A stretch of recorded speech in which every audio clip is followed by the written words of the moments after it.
Ketika kita lihat ya, seberapa besar menurut Anda dampak dari sentimen eksternal terlebih dahulu deh, ini Ya, berpengaruh kepada pasar keuangan domestik ya? Karena kita lihat ini kan satu pekan sudah berlangsung, kemarin kita sudah melihat ada koreksi yang cukup dalam untuk indeks lebih dari sekitar 4,5% begitu ya pada perdagangan di hari Rabu.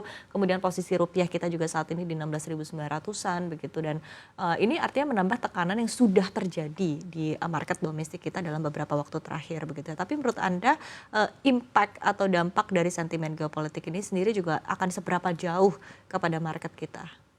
kalau dulu waktu perang Israel sama Palestina itu kan eh, efek ke harga komoditas bisa dibilang hampir tidak ada. Pada akhirnya harga minyak naik atau turun tergantung kepada China misalnya sebagai buyer terbesar. Mereka punya mereka punya pertumbuhan ekonomi. Kalau selama masih kencang impor minyak banyak, harga minyak naik. Tapi kalau Chinanya sedang melemah atau bukan melemah sih, tapi pertumbuhannya lebih lambat, konsumsinya lebih sedikit, harga minyak turun. Nah, tapi begitu jalur transportasi penting ini terpengaruh, terjadilah hal yang seperti sekarang. Jadi kalau dibilang dari sisi dampak eksternal, yang kali ini menurut saya lebih parah. Kenapa? Karena biasanya kalau pertumbuhan ekonomi China melambat, harga minyak nggak kemana-mana. Nah, Ya, ini dengan kondisi seperti itu, harga minyak masih naik. Saya kira 80 ini sudah lampu kuning, tapi kalau oke. sudah 90, 100, itu nanti mungkin akan ada tekanan yang lebih besar. Tapi kalau kita lihat US sendiri juga berusaha kan. Jadi walaupun perang sedang berlangsung, ada statement dari Trump, oke, yang asuransi kapalnya tidak mau, dia mungkin mau bantu untuk menyeberangi selat tersebut seperti itu. Nah, jadi kalau dari sisi eksternal seperti itu, menurut saya perkembangannya masih bisa sangat dinamis. Tapi memang kalau kita lihat historisnya kinerja Trump seperti itu, dia maunya perangnya tidak lama-lama. Ya. Nah, mungkin dia kasih statement perangnya bisa di fight forever segala macam. Dia sempat mengatakan begitu sekitar 4 pekan. Ya, tapi kan memang kebiasaannya begitu. Setelah marketnya jatuh di kondisi tertentu, dia tiba-tiba bisa kasih sentimen positif. Nah, itu yang harus kita lihat juga polanya Trump seperti itu. Jadi dia mungkin aksi atau tindakan dia menciptakan ketidakpastian, tapi pada titik tertentu kadang-kadang dia bisa membalikkannya, seperti Oke. kebijakan perang dagang dan lain-lain. Gitu. Oke, tapi ini menarik karena kalau kita lihat pergerakan Wall Street sebetulnya tidak separah pasar keuangan ataupun juga pasar saham begitu ya. Kalau kita lihat pasar saham ya, tidak separah pasar saham di negara-negara lain ya, di kawasan Eropa ataupun juga di kawasan Asia. Asia yang lebih terdampak lebih dalam ya.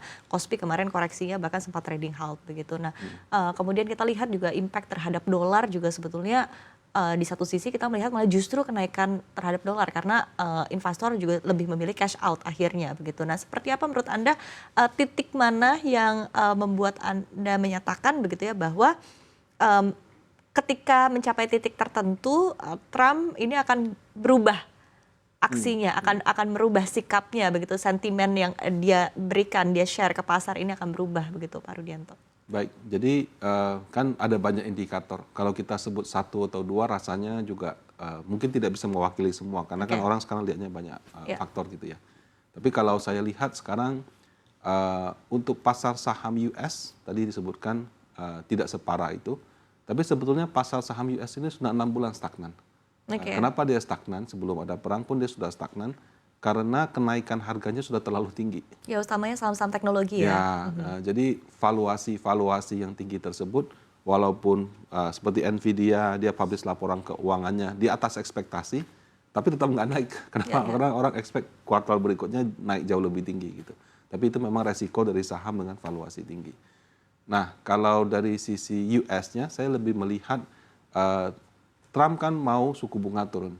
Syarat suku bunga turun, inflasi terkendali.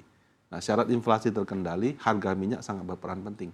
Jadi kalau misalnya harga minyak sekarang sudah 70 ke 80, mungkin inflasinya bisa naik, bisa tidak. Tapi begitu harga minyak 100, saya yakin efek terhadap inflasinya akan luar biasa. Iya, ya pun juga mungkin akan lebih menahan diri ya.